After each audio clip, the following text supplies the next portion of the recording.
El universo de las misiones transculturales es algo complejo. Ya de por sí suele haber muchas adversidades, culturas diferentes, idiomas diferentes, realidades diferentes. Y si a eso le sumamos una cuota de amenazas, de traición, de no poder confiar en nadie, ¿cómo es la experiencia de vivir y hacer misión en Rusia? ¿Es real lo que muestran las películas? ¿Cómo es estar en un estado de alerta constante? Hoy me tomé un café con Nora. Ella junto a su familia vivieron más de 10 años en Rusia, haciendo misión allí, en ese país. Y en la charla de hoy nos va a contar su experiencia tomando como hogar una tierra, una cultura, una forma de ver el mundo completamente diferente a la nuestra. Gracias por venir a tomar un té. Un tecito, sí. Esta charla me parece ser medio mentirosa, porque estamos diciendo que venís a tomar un café con alguien y es una... Esto, yo lo voy a Tomamos probar. cualquier cosa. Sí, voy a probar a ver qué es, porque está muy rico. Es naranja. Mira. Yo quiero decirte que la primera referencia, Nora Bloch, que tengo es una de tus hijas hablándole ruso a mi hijo pequeño en mi casa. Y de esto es lo que venimos a charlar hoy. De que una de tus hijas le cante canciones en ruso a mi hijo mientras lo cuida. Es una cosa interesante. Y me parece que vos tenés mucho que ver en esto. Creo que sí. Tenés que ver. Tengo que ver. ¿Por qué? Vivieron muchos años en Rusia, ¿verdad? Vivimos muchos años, digamos permanentemente vivimos 4 años. 4 años. Sí, 4 años en Polonia, por eso también hablan polaco. Pero después que salimos de Rusia siempre volvíamos. Si sumamos todo eso es mucha vida. Pero permanentemente vivimos 4 años. 1 año en Moscú, en la capital, y después nos trasladamos al sur y vivimos en una región montañosa por 3 años ahí. ¿Y cómo es Moscú, Nora? ¿Cómo se la ven? Es preciosa. Es linda, ¿no? Es preciosa, es imponente, es histórica, es como estar adentro de un museo. ¿Qué? Para situarme, vos viviste Sí. después de la caída de la Unión Soviética, sí. ¿verdad? Fuiste Sí. a Rusia. Sí. Llegamos en el 2002, así que eran tiempos como después de la caída de la Unión Soviética, era un tiempo como de acomodarse el país y había situaciones, digamos, sociales, civiles todavía como inestables. Claro, porque me imagino que deberían quedar todavía los defensores de aquel modelo con los detractores Sí, quedaron resabios del socialismo hasta el día de hoy, pero en ese momento era muy fuerte, era muy inestable. Una cosa que me llamó muchísimo la atención cuando apenas llegamos es que no había color. ¿Por qué? Poca gente sabe eso. ¿No? No había color. Los edificios eran en tonalidades de grises o marrones, las ropas no tenían color. ¿Y por qué? ¿Los efectos del socialismo? Sí, yo creo que tener color, me imagino que era como muy capitalista. Jugado, claro, sí. Muy occidental. Sí. O faltaba a lo mejor el elemento, el colorante, no sé. Y los edificios, bueno, interesante. Los edificios entonces tenían todos una tonalidad. Tenían una tonalidad gris. Todo muy austero, ¿no? Todo reflejaba austeridad, incluso los autos. Los autos, los Lada. Muy austeros. Muy austeros, la gente muy silenciosa. Otra cosa que también me llamó la atención, entrábamos al metro de Moscú, que es como el subte, que es uno de los más bellos del mundo porque adentro tiene obras de arte. Y la gente toda silenciosa, se sentaban, abrían un libro y silencio. Entonces, Che, Nora, ¿y cuánto hay del efecto del socialismo en esto, y en la gente y del frío? Porque claro, el frío también te hace, tiene. hace un poco más retraído, más adentro de casa. ¿Qué efecto tiene eso? Bueno, está estudiado, digamos, está comprobado científicamente que las culturas de clima frío son más bien retraídas, no tan expresivas. Y nosotros, por ejemplo, los latinos somos de cultura caliente, por eso estamos más en contacto, salimos más a la calle, tenemos más sol. Y entonces eso tiene una incidencia sin duda. Incluso te genera contraste a vos o a nosotros que tenemos bien marcado las 4 estaciones. Sí. Imagínate, no sé, un tipo de Brasil, una persona de Brasil o del Caribe, aún más todavía. Fuerte, es el contraste con esto que decís. Sí. Incluso no me había dado cuenta que el primer invierno que tuvimos, que Era muy linda la primera nevada, pero después fueron 6 meses de nieve. Eran luz desde las 9 de la mañana a 4 de la tarde. Entonces, después era oscuridad. Y eso nos empezó a afectar. ¿Y el horario de vida de la ciudad es posterior a las 4 de la tarde? No. Se apaga a las 5 de la tarde, todo el mundo adentro. Todo el mundo a la casa. ¿Y qué haces adentro? Se hace todo en la casa, todo. Incluso para los niños hay, viste, sectores para que jueguen, tienen sus espacios de juego. Los niños ingresan a las escuelas más bien tarde, tipo 6 años en adelante, cuando son chiquitos, ¿no? Entonces está todo adaptado como para... Es una cultura hacia adentro, ¿no? ¿Y las familias se cocinan su pan? O sea, ¿se produce o...? No en Moscú o San Petersburgo, pero sí, digamos, en las aldeas, porque yo siempre digo, Rusia no es Moscú. Claro. Es, ¿no?, mucho más. Entonces sí, ahí aprendí a hacer mermeladas, tenés que hacer algo. Entonces, claro, pues te vas a casa a las 5 de la tarde y te vas a dormir a las 10, por ahí, 11, a la hora que sea. Los niños a las 8 y los adultos 9:30, 10, sí, todo el mundo ya. Nora, no te lo pregunté y te pido permiso para preguntártelo. ¿Nos puedes contar qué fuiste a hacer a Rusia? Porque estamos hablando de Rusia como si hubiera sido de turista y... Bueno, mi esposo tenía sangre rusa y tenía descendencia rusa, ¿sí? Eran Bloch, Reznik, Poplinsky, eran familias rusas, polacas, judías. Entonces, cuando nos casamos, él dijo, mira, yo tengo un llamado para ir a Rusia, ¿no? Entonces yo dije, bueno, ya se le va a pasar con el tiempo. Dije, qué lindo, pero no pensé que era tan serio, como al correr de los años se fue como haciendo más real el llamado, sí, más fuerte. Y bueno, después armamos un proyecto y nos fuimos para allá para poder sumarnos a lo que los rusos estaban haciendo. Era un tiempo difícil para la iglesia rusa porque salía de estar muy oprimida, perseguida, asustada. Yo conocí personalmente ancianos rusos que pasaron por Siberia, por los campos de concentración, entonces pagaron un precio alto. Y teníamos ganas de ir y sumarnos, ¿no? Y eso es lo que hicimos. O sea, van con un llamado, cuando vos decís llamado es que queremos ir a compartir a Jesús a ese lugar. Tal cual. Y está bueno esto que vos decís, porque por ahí podés en 2 líneas situarnos históricamente. La iglesia cristiana en la época de la Unión Soviética no podía libremente oficiar su culto, vamos a decirlo de esta manera para que se comprenda, ¿verdad? Sí, es auténtico. Se reunían en casas. Yo participé todavía, que me siento una privilegiada, de reuniones de casas donde llevamos globos y torta de cumpleaños, porque más de 20 personas ya llama la atención. Entonces teníamos que cantar cumpleaños feliz en medio de la célula, que en ruso se le dice la yacheika, y hablábamos temas, por supuesto, orábamos por las necesidades, tocábamos temas de la palabra, pero en algún momento cantábamos cumpleaños feliz para que todo el edificio por ahí escuche, registre que había algo. Y nunca en un mismo lugar, después cambiábamos a otro.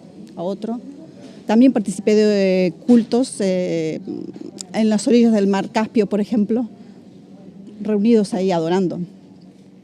Es otra historia, es otra vida, es otro registro. No tenemos que entender la Rusia cristiana evangélica como la organizacional que tenemos aquí en Argentina. Es otra realidad totalmente. Más de familia, más chica, más... Sí. Más sufrida. ¿Está bien que me imagine más parecida a la iglesia primitiva? Sí. Más algo así, sí.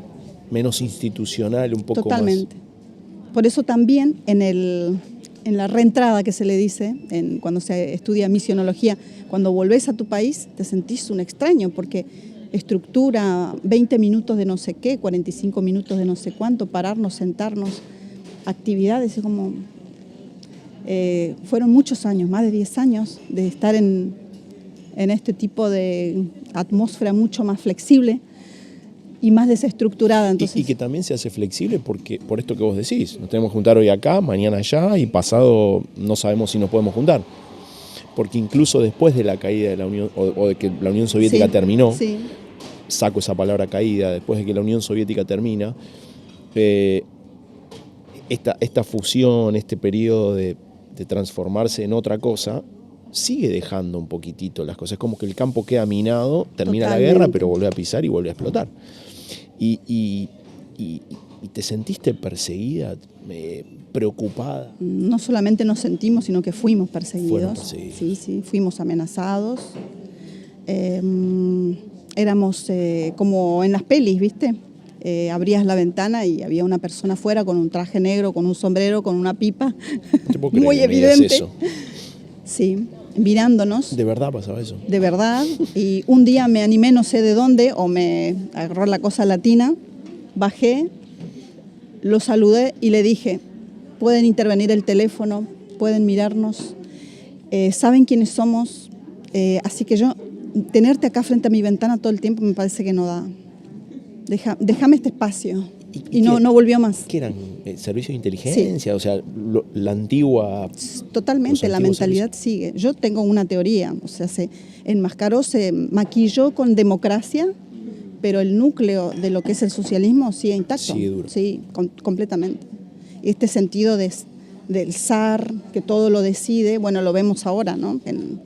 Por eso me gusta mucho el tema de geopolítica también, porque tenemos que tener entendimiento de geopolítica y ver hacia dónde van los países. Y bueno, Rusia, desde que llegamos yo dije, esto es socialismo, ¿no? Entonces, claro. Por más que hablábamos ya de otra cosa. Sí. Che, Nora, y se supone que ese tipo y otros que los perseguían y los amedrentaban, ¿era simplemente porque ustedes predicaban a Jesús? Sí. ¿O porque eran occidentales metidos y tratando de cambiar la cultura? ¿Cuál era el meollo del asunto para ellos? Yo creo que lo más amenazante era que hubiera testigos. ¿Testigos de qué? De los manejos políticos que había. Por eso digo, era una Rusia que todavía se estaba acomodando y estaba como muy inestable. Porque el ruso, la persona que vive ahí, estaba sometida al sistema y no iba a decir, che, esto no me gusta, esto no me gusta, esto me refiere al pasado. Obviamente. Nada, sí, aguanto. Sí. ¿Es una sociedad bastante sumisa? Sí, es una sociedad sumisa. ¿No te hacen un piquete? No, porque se te va la vida en ello. ¿Te reprimen? Sí. Por ejemplo, ellos tienen una ley que no está escrita, pero todos la conocíamos. Si robás, te cortan la mano. Entonces, a veces vos ibas en el subte y mirabas gente que le faltaban dedos. Yo decía, ups, se le pegó un kilo de carne de más. No sabes qué pasó, pero... Sí, pero en el imaginario popular, claro, todos sabíamos, digamos que... Y también en este tiempo estaban las pequeñas guerras internas, digamos, civiles, por ejemplo, Chechenia, que se quería como independizar. Entonces había atentados, mucho, ¿no? Sí, tuvimos atentados terroristas.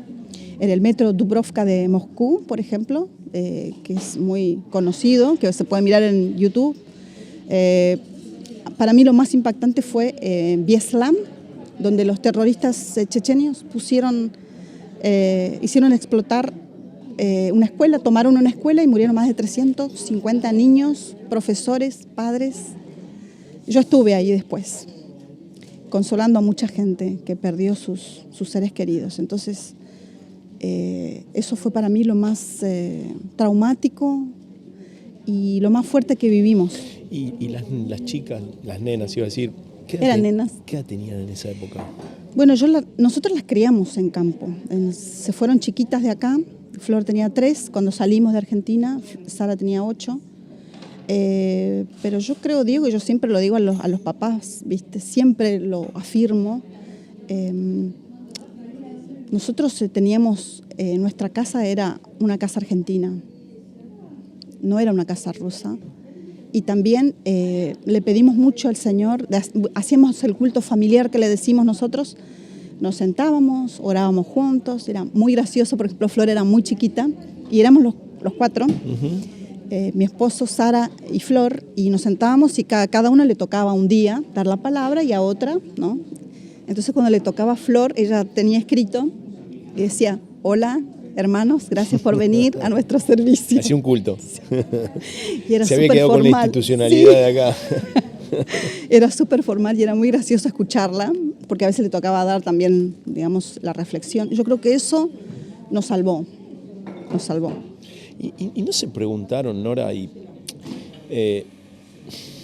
Difícil la pregunta que te voy a hacer, porque ya sé cuál va a ser la respuesta y también sé de dónde sacaron las fuerzas, pero contéstame con tu humanidad, ¿no? Uh-huh. ¿No se preguntaron alguna vez, che, ¿qué hacemos acá? Estamos exponiendo a las nenas, con tu esposo, 350 nenes, en medio de una guerra que continuaba absurda por cosas completamente ajenas, que por ahí hasta culturalmente ni entendemos. ¿Por qué? ¿Viste? Porque estas son cosas que vienen desde muchos años. Sí, sí, sí. La geopolítica no es solamente el comando de algunos, sino lo genético. Esto es mi tierra y la quiero. Sí, totalmente. Y dijiste, che, por ¿qué fue supuesto acá? que tuvimos esos Lo digo momentos. bien, mátense ustedes, yo me voy a casa con la chica. Sí, ¿no? sí. Sí, tuvimos esos momentos. Yo más, como mamá, yo recuerdo que el primer día que llegamos a Cáucaso, que es toda zona de montaña, Cáucaso quiere decir los pueblos de la montaña, y cuando el que nos llevaba nos para, porque fuimos 36 horas desde Moscú hasta el sur. ¿En auto? En auto. Entonces cuando llegamos así al borde, él dice, bájense y vamos a mirar. Y él nos muestra como a las 6 de la tarde y dice, miren, acá está nuestra ciudad, este es nuestro Cáucaso. Y yo miro y era un agujero negro. Yo digo, qué hermoso. Cuando llegamos esa noche, yo esperé que todos se duerman, me arrodillé y le dije, Señor, no nos traigas acá. Esto es horrible, no traigas a las chicas. Y hoy le doy gracias a Dios, que Dios no escucha las oraciones inspiradas en la cobardía, porque esa fue una oración bien cobarde. Pero ¿sabes qué? Vimos tantas cosas sobrenaturales. Mis mejores experiencias sobrenaturales las tuve en Cáucaso. Yo siempre digo, tuve un encuentro con el Señor a los 18 años, tuve una conversión y en Cáucaso tuve una reconversión. Porque lo que viví del Espíritu Santo, de Dios, de ángeles, es increíble. Y siempre hicimos partícipe a la familia. No era el ministerio nuestro y las chicas. Éramos los 4. Ellos nos vieron llorar, nos vieron reír, me vieron bailar cuando había, porque allá se baila cuando está muy linda el servicio, se termina bailando, sus danzas, ¿no? Y me vieron bailar, me vieron reír, me vieron probar las mermeladas, nos vieron disfrutar de lo que hacíamos mucho. Y cuando pienso también la gente que llegamos a tocar, Darío tenía una pequeña escuela así en un subterráneo, con 33 personas de contexto musulmán. Muchos de ellos ahora son siervos de Dios increíbles. Entonces cuando vos ves eso decís, bueno, valió la pena. Well done. Lo hicimos bien. Con toda nuestra humanidad, ¿no? Porque claro, muchas veces en la oración yo le decía, Señor, deberías traer un gringo acá, que tenga recursos, que pueda salir. Viste, los latinos siempre hacemos misión así como con mucha fe, pero sí, hemos visto, sin dudas, 100% segura que fue la mano de Dios y que fue el diseño de Dios y que fue el proyecto de Dios para nosotros. ¿Dónde naciste, Nora, vos? Yo nací en Embarcación Salta, me crié en Formosa y me malcrié en Chaco. Claro, así que sos ahí del norte. Del norte. Sí, del norte. Y te criaste un poco en el litoral. Mientras estuviste allá, ¿fuiste una mamá ahí del litoral o te hiciste una mamá rusa? No, yo adquirí mucho de la cultura de ellas. ¿Qué? A mucho. ver, contame algo. ¿Qué aprendiste a cocinar, por ejemplo? Borsch. Es una sopa roja, riquísima. Bueno, muchas cosas. Hacer sus panes, hacer sus comidas, mucho.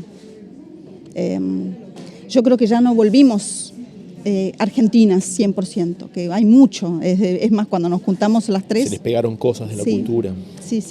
¿Y las adquirís con gusto? ¿Las llevás con encanta. gusto? Sí. ¿Te gusta el frío? Me encanta Sos el del frío. litoral, no te puede gustar el frío. Son bromas que hace el señor, que llevó a alguien de 45 grados a la sombra. ¿Por qué hace mucho frío? Bueno, una vez en Moscú tuvimos menos 38 grados. Es mucho. Eso es frío. Eso es no poder abrir los ojos de frío. Y nieve. Mucha nieve. Ustedes vivían en un lugar donde abrías, como en las pelis, abrís la puerta y tenés la nieve había ahí. que hacer el camino. ¿Y cómo se sostenían mientras estaban ahí, Nora? O sea, ¿trabajaban? ¿Tenían apoyo desde acá? ¿Cómo funcionaba Teníamos eso? apoyo de nuestra denominación. yo también, como soy docente, siempre utilicé mi título, pero para como un contacto con la cultura, con la sociedad. Me vinieron a buscar de un lugar que se llama Instituto Políglota y me dijeron que queremos que nos enseñes español, y yo les dije, bueno, pero yo soy solamente docente, y me dijeron, no, porque sos una nativa. Entonces eso me abrió puertas, conocí muchísima gente hermosa que hasta el día de hoy tenemos amistad, y me pagaban también. Claro. Así que... Dijiste que vivieron un tiempo en Moscú y después un tiempo en un pueblo. Sí. Que lo mencionaste y... Sí, la república se llama República Karacheva-Cherkesia, la capital es Cherkesk. Son 6 o 7 repúblicas, una al lado de la otra, que están bajo bandera rusa, pero tienen cada uno su propia identidad, podríamos decir. Su propio gobierno. Sí. Y ahí vivían. ¿Y ahí era un poco más rural? Muy rural, 95% población musulmana. Sí. Medio loco eso, ¿no? Sí. Muy lindos. Y ahí el idioma predominante ruso. Ruso, y después los dialectos, el karachay, el cherkesiano, el ingushetio, el kabardino, el balcario, el checheno. ¿Y parecidos? O sea, no. Súper diferentes. Es como hablar otro idioma. Sí. ¿Y pudieron adquirir también eso? Sí. Las chicas empezaron en la escuela, como eran escuelas que se hablaba ruso, pero se hablaba el karachay también, o el cherkesiano, empezaron a cantar en los idiomas, saludaban a uno Yo me sorprendía porque íbamos al mercadito que se llama Rinak y saludaban a uno en un idioma, al otro el otro, y después hablaban ruso y era una maravilla. ¿Hubo un día donde agarraste a tu esposo y le dijiste, basta, me quiero volver? Se acabó. Nunca. No aguanto más. No Ni el día que hizo menos 38 bajo cero. No pasó. No. Y volviste sobre las chicas y te quería preguntar esto. Cuando me describiste una cultura dura, difícil, esto que decías del dedo y de robar y demás, imagino una educación muy estricta también. Uno de este lado del mundo ha escuchado acerca de las gimnastas y de la rigurosidad y los severos que son los entrenadores. Así que uno imagina maestros de escuela normales, como vos, rígidos, duros, ¿no? Muy. ¿Cómo les iba a las chicas con eso? Fue muy difícil para ellas. Sobre todo para Flor, porque Sara es más sociable, o era más grande, ya tenía su grupo de amigas, hablaba muy bien el ruso. Y el nivel de educación es excelente. Sara, por ejemplo, resolvía ejercicios, y un chico ecuatoriano que estudiaba ingeniería le miraba los ejercicios y decía, son los que hago en la facultad. Tremendo. Es un nivel altísimo en todo. Tienen un desarrollo intelectual increíble, pero las normas son estrictas. Las maestras tienen derecho a gritarte, pegarte en las manos, agarrarte del pelo, hasta que te entre el conocimiento. Y eso fue para nosotros bien difícil. Sí. Y para ellas también, claro. Y ya me quedaría horas haciéndote preguntas, y diciéndote y preguntándote y más, pero ¿qué fue lo más difícil o contra lo que más lucharon en el terreno espiritual? En el terreno espiritual, saber quién era quién. Teníamos muchos enviados que no eran cristianos. Entonces teníamos que orar y tener discernimiento para saber quién era quién. Y muchas veces me sucedió una vez, no sé si contarlo, ¿no? Pero estaba lavando los platos, entonces escucho una voz que no sé si era afuera o adentro, pero escucho una voz que me dice, van a venir 3 personas, van a pedir documentación, eran de la KGB, ¿no?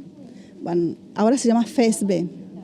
Van a pedir esta documentación, preparalas y responde estas cosas.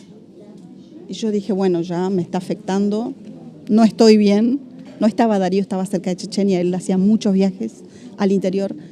Bueno, a la hora tocaron la puerta, había 3 hombres de la KGB, uno estaba filmando, me pidieron los papeles, me hicieron preguntas y respondí lo que me fue asignado responder. Y ellos empezaron a mirar entre ellos como, ¿qué es esto? Y se fueron como incluso discutiendo entre ellos. Y yo quedé como, Dios mío, ¿qué es esto? Es hecho de los apóstoles. Claro. Nunca me había pasado algo tan fuerte, pero eso fue como una experiencia súper fuerte y eso también me quedó como ya entrenado. No puedo evitarlo. Creo yo que tengo discernimiento. Yo siempre le digo a las mamás, viste que hablo mucho, me invitan a las reuniones de mujeres, le digo a los hijos, no se los cría, a los hijos se los entrena. Y yo entrenaba a mis hijas, perciban, huelan, sientan por el espíritu. Déjame entenderte, lo que pasaba era que en una reunión o en un evento como este, donde ahora estamos haciendo esto, él podía ser un infiltrado que te estaba investigando, aún que lo conocías, que comías. Y podíamos dar un dato de alguien que se había convertido y él llevaba la información. Entonces, 2 cosas hacíamos. Una, todos los teléfonos se dejaban en otra habitación cuando teníamos reuniones de proyecto, ¿no? De decir, bueno, vamos a ir a Daguestán, vamos a contactar a Aslam, porque hay una hermana que podemos hacer la célula, todos esos nombres afuera de los teléfonos. Porque podían intervenirlos y... Lo más lejos posible que no tomara la voz. De todas maneras había que orar por... ¿Y qué pasaba con ese que se había convertido y que lo informaban? ¿Qué hacían? El planteo es así. Vamos a suponer que vos sos un Diego. Viene alguien y te dice, Diego, hemos visto que has cambiado tu vida y que estás acercándote mucho a los cristianos, a la familia de Nora. Te felicitamos. Dejaste el alcohol, dejaste el cigarrillo. Está muy bien. Ahora lo que te pedimos es que como un verdadero ruso defiendas a tu país. Porque puede ser que a través de Nora sin querer y de buena que es, puede dar información afuera, porque tienen la idea fija con América, ¿no? Con Estados Unidos. Entonces vos vas a proteger al país, vas a ser como un héroe para nosotros y nos vas a informar de todo lo que Nora haga. Y nosotros te agradecemos, porque sabemos dónde trabaja tu esposa, no sabemos de tus hijitos. Es muy lindo tu familia. Te agradecemos mucho que vos puedas darnos esta información. Gracias, sos un verdadero ruso. Entonces, ya está. Hemos tenido pastores en esa condición. Muy doloroso, pero por eso digo el contexto, ¿no? De que fueron perseguidos, fueron torturados, anduvieron por Siberia, etcétera, etcétera. Hay un miedo asentado ya, aceitado de muchos años. Entonces ellos no tienen escapatoria.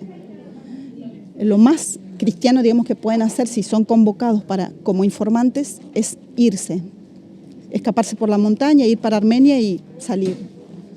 Porque si no, suavemente te hacen entender que están en conocimiento de todo. Por la puerta no salen. No, porque necesitas un permiso que se llama Gran Passport. ¿Hoy todavía? Hoy todavía. Te dan una autorización, tenés que decir dónde vas a ir y si te autorizan a viajar. Y cuándo vas a volver. Y cuando volvés te dicen, ¿con quién estuviste? ¿Tuviste contacto con alguien? ¿De qué hablaron? ¿Qué hiciste? Entonces te dan la reentrada.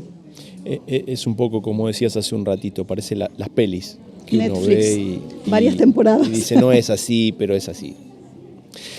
Bueno, uno valora muchas de las cosas de las libertades que tiene acá, que a veces no las usamos como deberíamos. Y por otro lado también valora todo lo aprendido en los puntos de aflicción, ¿verdad? Todas estas cosas, haber vivido, caminado el libro de los Hechos en carne y hueso, en cierta manera, es un aprendizaje que por ahí acá no lo hubieran tenido. Es otro contexto. Siempre le pregunto al Señor, ¿por qué acá no haces las cosas que haces allá? Que las vi. Yo creo que también es como un caldo, la necesidad, la desesperación de esta gente es un caldo de cultivo, es un clamor tan extremo que Dios se tiene que manifestar. Necesita otra manera de llegar. Sí. Nora, gracias. Gracias a vos. Gracias por la charla. ¿Estamos tranquilas? Sí. Viste que era más fácil, Ahora me tomo mi tecito. Ahora vas a tomar. Gracias por invitarme. Gracias por charlar un ratito conmigo. Gracias. Un honor.